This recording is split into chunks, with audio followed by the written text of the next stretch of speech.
Well, can you believe we've already reached week 13 of the NFL season? I mean, this year is just flying by. The playoffs are right around the corner. Had a quick look at this week's games. BETDAQ released the lines last night, and looks like we have a good week on tap. Several games caught my eye. I'd like to talk about a few of them now, starting with the Thursday night game. Finally, we have a good game to look forward to on Thursday night. It seems like the last few Thursdays, I guess excluding last Thursday because it was Thanksgiving and we got 3 games, but seems like by and large these Thursday night primetime games this year have been duds. That will not be the case this week when the New Orleans Saints go on the road to face the Atlanta Falcons on Thursday. Remember, the Saints just a couple of weeks ago ruined the Falcons' undefeated season. The Falcons were the last undefeated team in the NFL before going into the Superdome and coming out with a loss. Now, losing to the Saints is nothing new for the Falcons. The Saints have really had their number for the last few years. These two teams, bitter division rivals. And I'm sure the Falcons would like nothing better than to repay the favor. You know, the Saints, of course, ruining their undefeated season. They have a chance to ruin the Saints' season in general, because if the Saints lose one more game, they're most likely knocked out of the playoff race. Started off the season 0-4, and they brought it all the way back to 5-5 before losing a critical game last week to the San Francisco 49ers. Now, there's no shame in losing to the Niners. Happens to a lot of teams, but it's always unusual to see the Saints lose in the Superdome, and they really, really needed that game. 5-6 now. They probably have to win out to make the playoffs in the NFC. That's a tall order because they have a tough schedule the rest of the way, starting on Thursday night in Atlanta. Falcons a 3.5-point favorite in this game on BETDAQ. Interesting, we see the highest total that we've seen all season in the NFL. 56 is the highest total we've seen this season, and seems to be warranted for this game because the Saints, as we've talked about many times throughout the year, statistically, they have the worst defense in the entire NFL. They're allowing way more yardage than any other team in the league, over 460 yards per game. And Atlanta has it rolling on offense, specifically that passing game. Matt Ryan threw for another 353 last week. Of course, he was facing a defense very similar to what he's going to see this week in New Orleans. He was facing the Tampa Bay Bucks last week, who have statistically the worst pass defense in the league. Saints are next to worst against the pass, worse against the run, and worse in total yards per game. So Matt Ryan, 353 last week. I expect similar numbers out of him this week. And the Atlanta defense, they're better than the New Orleans defense, but I still don't expect them to slow down Drew Brees and that Saints offense. This game might not be in the Superdome, but it is still indoors on a fast track, and we know how good that Saints offense can be in that type of scenario. So, hey, I'm really looking forward to this game. Really, I don't know what to expect. I like betting on the Saints. I lost betting on them last week, but they're a fun team to bet on because when Drew Brees and that offense gets rolling, they just look absolutely unstoppable. But not sure I have faith in the Saints in this spot, going on the road and face a division rival who's probably still smarting from that loss a couple of weeks ago.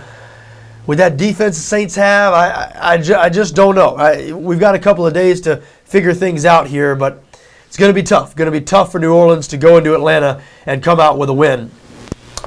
Another game this week that caught my eye that might not have caught a whole lot of people's eye because it's a big number. A lot of people might expect a blowout here, but I'm not so sure. I'm talking about the New England Patriots going on the road to face the Miami Dolphins. New England is currently installed as a 9-point favorite in this game on BETDAQ. The Dolphins are a tough team to figure. You know, coming into the season, everybody, myself included, thought they were going to be terrible. Through 7 games, they were 4-3. People said they were looking like a playoff contender. Then they lost 3 straight games, and before last week's game, I think most people had once again written off the Dolphins entirely. Hey, myself included. They looked more like the team that we thought we were going to see in the beginning of the season. They looked more like that team than they did the 4-3 team that we saw through 7 games. Remember, in their last home game prior to last week, they lost 37-3 to the Tennessee Titans. They followed that up by losing to the Buffalo Bills. However, last week, they gutted out a 3-point win over the Seattle Seahawks. And don't look now, but the Dolphins are now 5-6, just a game out of the final wild card spot in the AFC. And those AFC wild cards, I mean, they are really up for grabs because we mentioned the Dolphins a game back. Those 5 lost teams that the Dolphins are chasing, the Pittsburgh Steelers and the Cincinnati Bengals. The Steelers, they're in a tailspin right now, at least until Ben Roethlisberger comes back. They cannot score on anybody. And the Bengals, are you ready to buy in and trust the Bengals? The Bengals have a tough road game this week against San Diego. I know San Diego, not a great team certainly, but hey, do you have full faith the Bengals are going to march in there and beat the Chargers this week? The Bengals seem like a team they could lose to any team in the NFL. At least that's sort of my perspective. I know they've been playing better over these last 2 or 3 weeks, but anything could happen in this AFC playoff race. And the team I left out that's 2 games ahead of the Dolphins, the Indianapolis Colts, they're 7-4, but hey, do we think Indianapolis is going to continue on this pace? Would anybody be shocked if Indianapolis finishes season 8-8 or 9-7? I wouldn't be shocked by that. So the Miami Dolphins are still in it, still in the thick of it. As a matter of fact, they're the only 5-6 team in the AFC. They're ahead of a game ahead of, I believe, 4-4-7 teams. Even those 4-7 teams are still just barely breathing. But if the Dolphins can somehow find a way to beat New England at home on Sunday, they'll really be right back into it. Now, can they do that? I know it's doubtful. New England a 9-point favorite, but something tells me the Dolphins might play them tough. You know, historically, New England's had a little bit of trouble down there in Miami. And New England does struggle on defense this year, particularly in the secondary. Ryan Tannehill had a good game last week, responded after he seemed to hit that rookie wall. He had a couple of bad games in a row. I don't know. It's tough to make a convincing case for Miami here, but something tells me, I've got a gut feeling, this game might be closer than a lot of people think it's going to be. And if the Dolphins could somehow shock the world and pull off an upset, who knows? I mean, imagine if we saw the Indianapolis Colts and the Miami Dolphins as the 2 wild cards in the AFC heading into the season. If somebody said, pick out the worst teams in the entire AFC, you wouldn't have named very many teams before you reached the Dolphins and the Colts. And we'll see. I have a feeling the Dolphins might give New England a game in Miami on Sunday. Another AFC East team that I think we might see play well on Sunday or better than they've been playing recently is the New York Jets. The Jets are at home on Sunday hosting the Arizona Cardinals. The Jets only installed as a 4.5-point favorite in this game. I say only. You might be saying, well, the Jets team that I saw last week against New England or the Jets team that I've seen a few times this season, they shouldn't be favored by 4.5 over anybody. And the public perception of the Jets right now is extremely negative, as it's been for most of the year. People have totally, I guess, written this team off is not the right phrase. People have been on this team for the whole season. I mean, there has not been one positive storyline to come out of New York, at least if you're talking about the Jets. But they haven't been quite as bad as people thought they were going to be. I mean, 4-7, no doubt. There's nothing good about that, but they actually have a winning record against the spread. So the negative public opinion of the Jets has actually made them a pretty good team to bet on. If you'd have bet on the Jets every week this season, you'd be turning a profit. And again, they're not getting a whole lot of respect at home. I know, 4.5-point favorites, but I say only 4.5-point favorites. That's because the team they're hosting, the Arizona Cardinals, they have been looking awful. What are they doing at quarterback? Ryan Lindley, John Skelton. Remember, the New York Jets, for all of their faults, and there are many, especially on offense, they have a terrible offense, they have a good defense. And I don't know how Arizona is going to generate any offense on Sunday on the road. I don't have any faith in them. I think the Jets, again, it's early, but from where I'm sitting here on Tuesday, the Jets minus 4.5, that feels like a good bet. I do not think the New York Jets have sort of folded the tent and quit this season. I don't lump them in with the Philadelphia Eagles. Still seems like they're playing hard. They're still in the playoff race. As funny as that sounds at 4-7, just like we talked a few minutes ago about how crowded and crazy the AFC playoff picture is right now. Pittsburgh and Cincinnati both sitting there with 5 losses, 2 games ahead of the Jets, but both of those teams, big questions surrounding both those teams, especially Pittsburgh. I guess the only question surrounding Cincinnati is the fact that they're the Bengals. So a lot of people, don't have faith in them continuing on their winning ways. They've won their last 3 games now to get to 6-5. Count me among those people. Cincinnati, they started off hot last year, won 6 out of the first 8 games, played really poorly for the second half of the season, played really poorly for the first half of this season. Again, I know they picked it up the last couple of weeks, but who knows what we're going to see from Cincinnati, from Pittsburgh, even from the Indianapolis Colts, who only have 4 losses, who are 3 games ahead of the Jets. Remember, the Jets do have the tiebreaker over the Colts, so if they're somehow able to scratch and claw themselves, back to tied with the Indianapolis Colts, they would get the tiebreaker there. So the Jets not quite out of it yet. I do like them at home against Arizona this weekend. 4.5, if that makes you a little squeamish, bet a money line because, hey, I'd be very surprised if Arizona, with what they're working with on offense right now, is able to travel across the country and get a road win on Sunday. Speaking of that AFC playoff race, I just talked about the Indianapolis Colts. Now, the Colts are 7-4. For now, they appear safe. They're all alone to have the first wild card spot, a game ahead of Pittsburgh and Cincinnati, who currently are tied for that second and final wild card spot in the AFC. But remember, the Colts have a rookie quarterback and a soft defense. They need to keep winning. And this week they're underdogs on the road in Detroit. The Lions installed as a 4.5-point favorite in this game on BETDAQ. Now Detroit lost a heartbreaker last week to the Houston Texans, and they appear to be done now. They've lost 7 games, but they don't play in the AFC. They play in the NFC, where it looks like it's going to take 10-6 to get in the playoffs. So how will Detroit respond from that? We don't know if this is a high-character type of team. We don't know if now that their season is officially done, now that they're coming off a heartbreaking loss on national television, we don't really know how this team will respond. Certainly, their reputation, at least they're starting to get the reputation of sort of a low-character team, a team that everybody loves to hate. And obviously, a big reason for that reputation is their young defensive tackle, Ndamukong Suh. Now, Ndamukong Suh, it's rare that a defensive tackle is probably the most famous, well-known player on his team, but that's the case with the Lions and Suh. He's really seen, whether it's fair or not, but from the outside looking in, Ndamukong Suh is seen as the leader of this Detroit Lions team, and he just seems to be a bad guy. I mean, another strange on-the-field incident last week when he kicked Matt Schaub in the groin. This is not the first thing like this we've seen from Suh. You're starting to get the feeling, and we've heard a couple of things about Suh, that maybe he was a guy who has been so good throughout his career, high school, college. He's just bigger and better than everybody else, that he hasn't had to take anything from anybody, including coaches. So this is a guy who maybe has just done whatever he's wanted throughout his adult life, done whatever he's wanted to do, and you see his off-the-field run-ins. That would seem to be more proof that Ndamukong Suh doesn't really, maybe he's never really had any sort of real authority. He's always been so good and so big and so tough that nobody's ever told him what to do. So he might be a little impudent. Certainly we've seen some signs of that in his play again last week, and maybe it's unfair that I talk about Ndamukong Suh and then sort of throw the entire Detroit Lions team under that bus. But the Lions have been very disappointing this year coming into the season. A lot of people thought they were going to be a playoff team. They won 10 games last year, and week after week, it seems like people expect this Detroit team to sort of come around and start playing that type of football they did last year, and we're not seeing it. We haven't seen it. They've really only played one good game this season, a big road win in Jacksonville.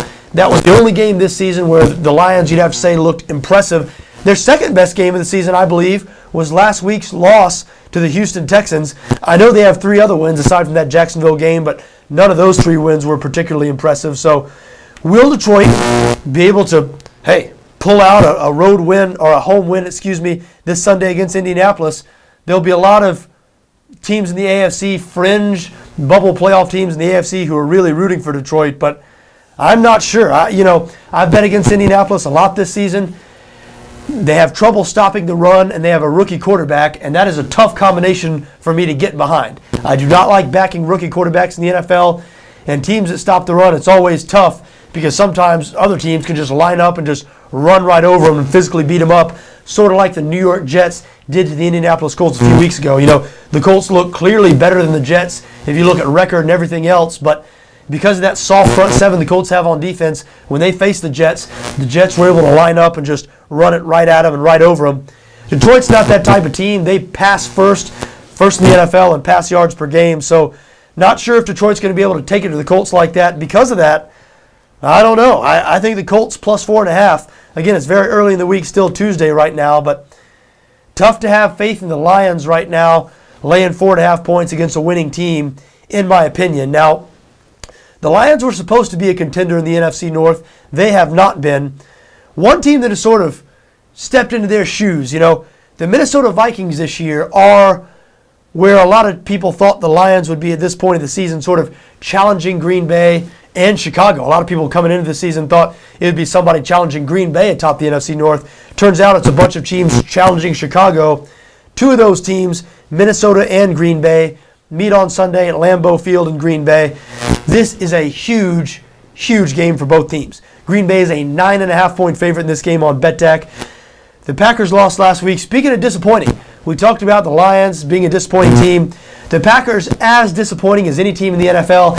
And I say that even though they're 7-4. They're 7-4. Everything is still out there in front of them. But this team was 15-1 in the regular season last year. Everybody thought they were going to be one of the best teams in the entire league this year. That just has not been the case. What's wrong with the Packers? What's wrong with the Packers offense? Number 1 in the NFL last year in points per game, 35 per game. Aaron Rodgers won the league MVP. They just haven't been the same this year. They've only scored more than 31 points one time, and they hit an all-time low here this past week with their embarrassing blowout loss on national television to the New York Giants. What do you make of the Green Bay Packers now? 9.5-point favorites. I guess a lot of people still think that this is the team that we thought they were going to be heading into the season, and they're going to respond to last week's disappointment with a blowout of the Minnesota Vikings. I'm just not so sure. Week after week, I keep expecting this Green Bay offense to sort of wake up and look like the offense we've seen for the past couple of years, but hey, it's just not happening. It's not happening. This offense, they're not about to wake up and turn the corner. They are what they are. They've played more than half of this season. I mean, we're getting down to the end of the season now, and they're a middle-of-the-pack offense, not in the top half of the league, and total yards per game, points per game, and the Vikings have a good defense. So I think the Vikings are going to be able to limit this Green Bay offense. I think 9.5 is too many. Green Bay is still living off reputation here a little bit. I hesitate to back the Vikings because I don't have any faith in what they've got going on at quarterback right now. Christian Ponder playing some bad football.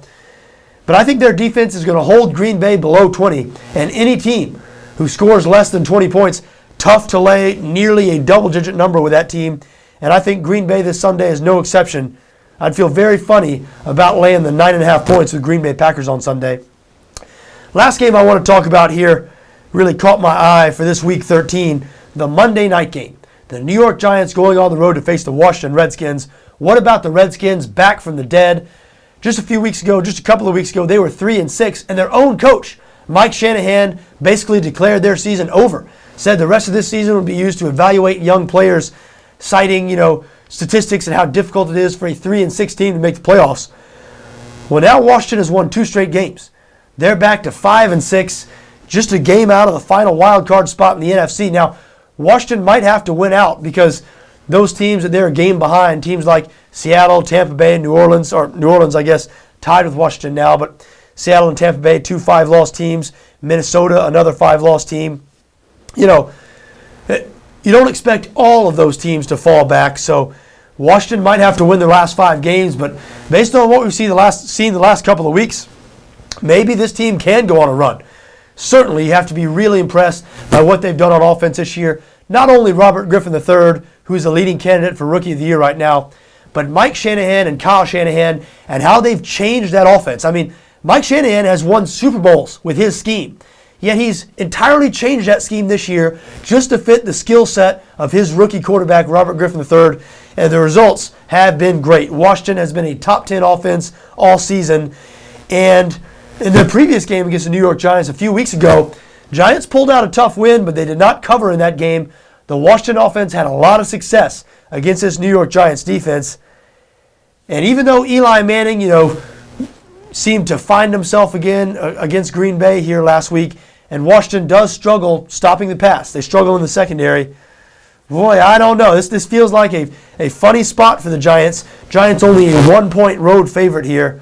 Washington has been a public team all year.